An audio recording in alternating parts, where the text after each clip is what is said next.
ہم اس وقت کس مقام پہ ہیں؟ جی ہم امتحان کے مقام پہ۔ بندہ بیٹھا ہو کمرہ امتحان میں 3 گھنٹے وقت ہے، سوالیہ پیپر سامنے آ گیا ہے، آپ نے جواب لکھنے ہیں۔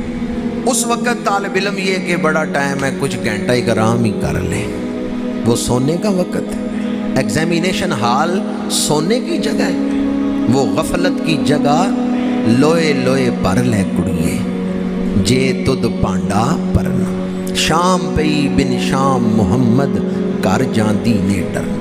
کمرہ امتحان سونے کا وقت نہیں، غفلت کا وقت نہیں، عیش و عشرت کا وقت نہیں۔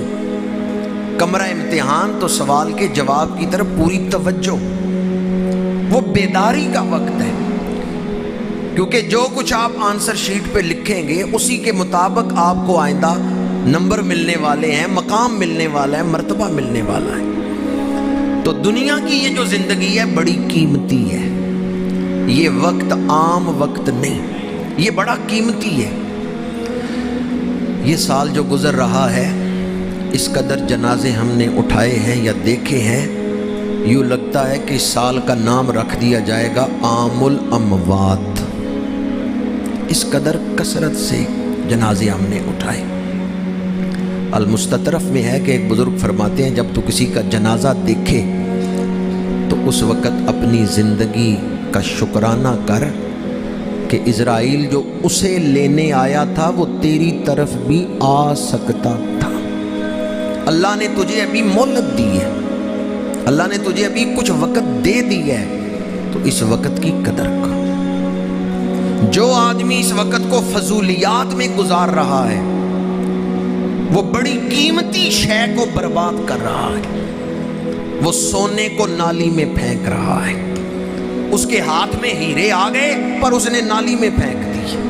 وہ آدمی کتنا احمق ہے جو ہیروں کو، جواہرات کو، الماس اور پکھراج کو نالی میں پھینک دے۔ زندگی کا ایک ایک لمحہ قیمتی ہے، اس کی قدر کریں۔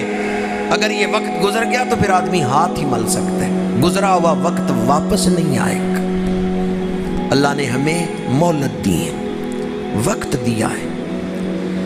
بلوناہم، فرمایا ہم نے انہیں آزمائش میں ڈالا۔ ہم نے زندگی درمیان سے شروع کی ہے، تو جس کو ابتدا اور انتہا کی خبر ہوگی اس کی درمیان والی زندگی اچھی گزرے گی۔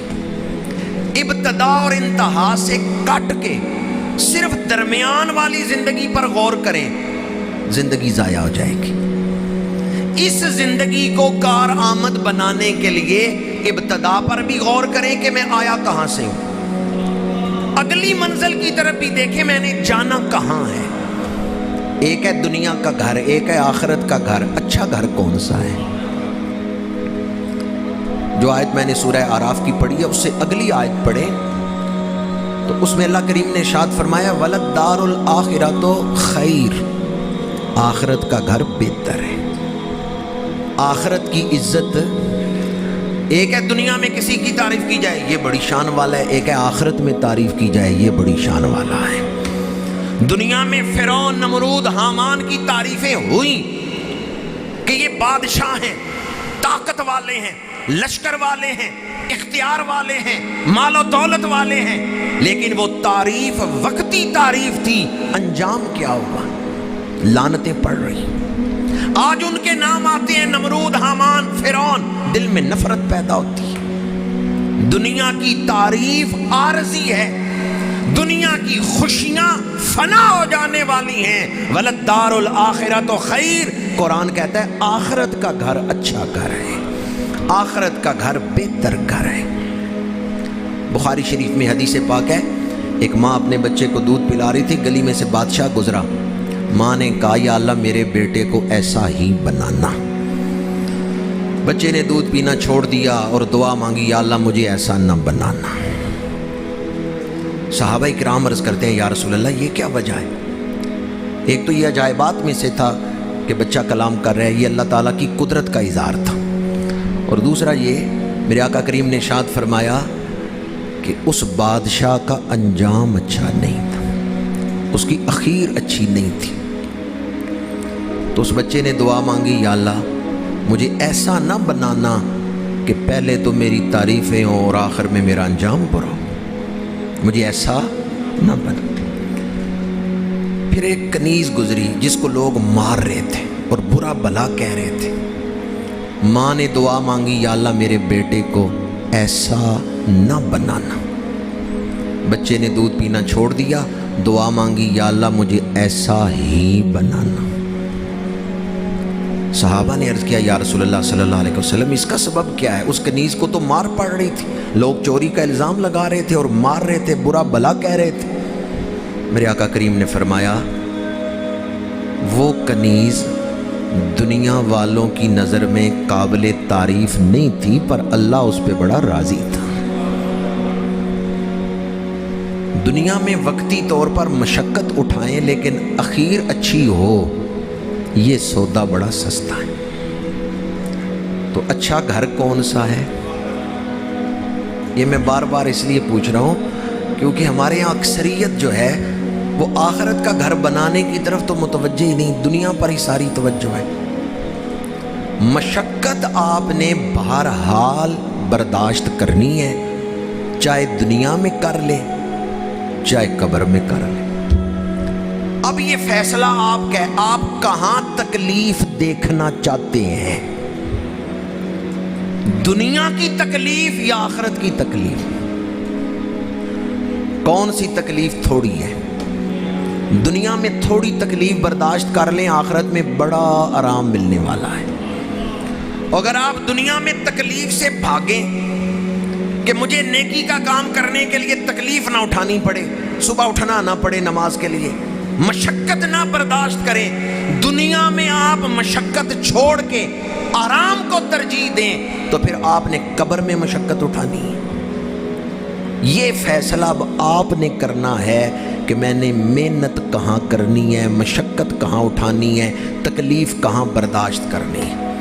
جو دنیا میں محنت کر لے، مشقت کر لے، تکلیف برداشت کر لے، جب آخری وقت آئے گا روح نکلنے کا، اللہ فرمائے گا ارجعی الی ربک راضیۃ مرضیہ، اس حال میں اپنے رب کی طرف لوٹا تو اللہ پہ راضی ہے، اللہ تیرے اوپر۔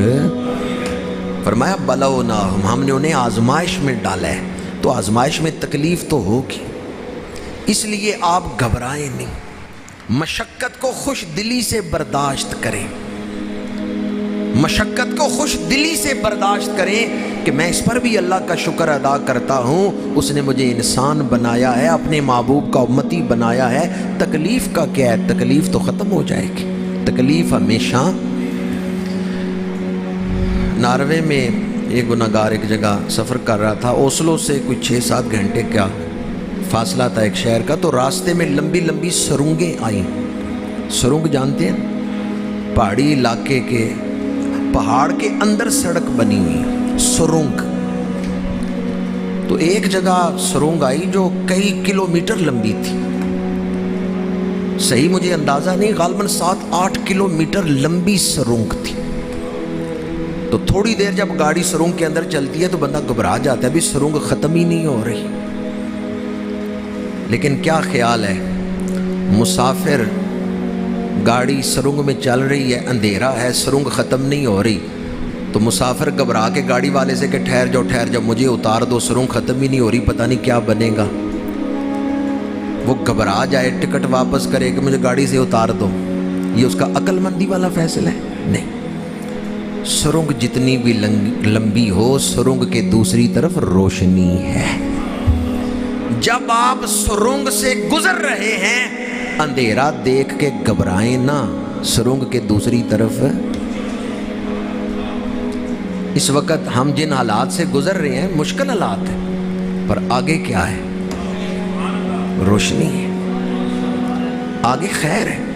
میں ہمیشہ جب سے یہ حالات بنے ہیں، ہر جمعے یہ امید کی بات آپ کے سامنے مختلف انداز میں کر رہا ہوں، کبھی بھی اپنے رب سے امید نہ توڑیں۔ اس وقت ہم سرنگ سے گزر رہے ہیں، لیکن سرنگ کے دوسری طرف روشنی ہے، گاڑی چل رہی ہے، ہمیشہ نہیں سرنگ میں رہنا، ہمارا رب بڑا مہربان ہے۔ حدیث پاک ہے۔